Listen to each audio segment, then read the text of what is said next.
when I finished my degree, my master's of school administration degree, and it was actually at one of the better programs in the country. It's been an award-winning program. I did not feel ready.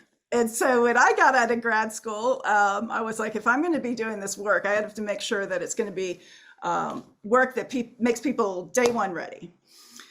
So we actually went through, we were one of the Wallace UPPI initiatives, but that was after we'd already been doing some of our work because we got funding from the Bill and Melinda Gates Foundation to do some vision work.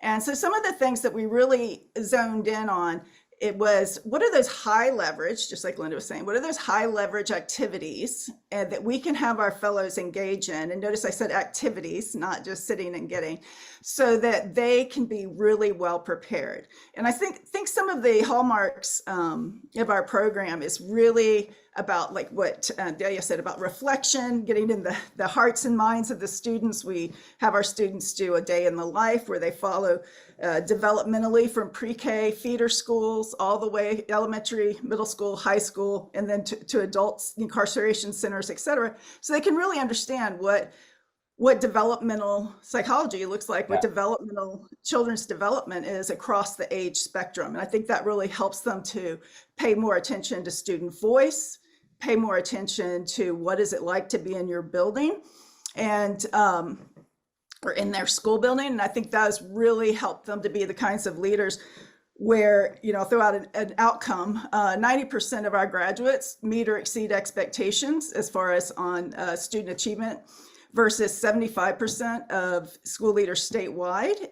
And if you compare our graduates within their own districts, their own school districts, they're still at 90 and their peers are at 63%. And so there's something there, right? And some of the magic really is the year-long internship, year-long residency with strategic coaching, not just from the mentor principal, because there are districts that we work with, especially early on, that I had a really hard time finding a principal that I'd want to be the mentor.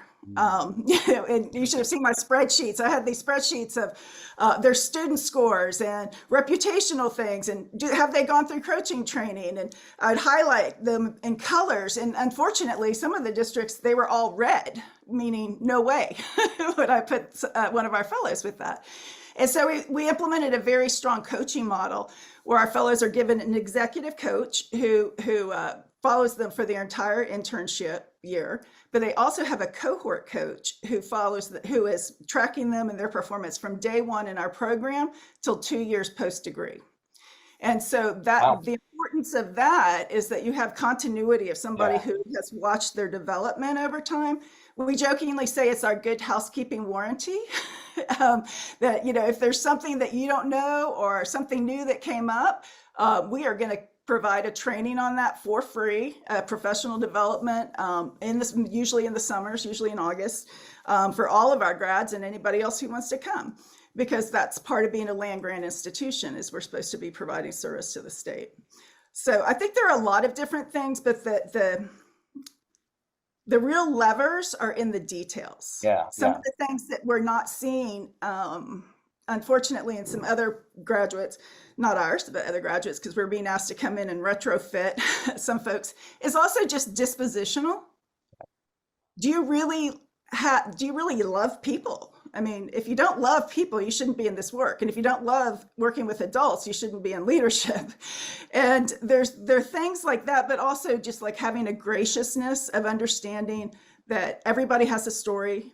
That doesn't mean you're going to lower your expectations. In fact, that might mean you're ratcheting them up, but you also need to be gracious and giving people space to voice their concerns, et cetera.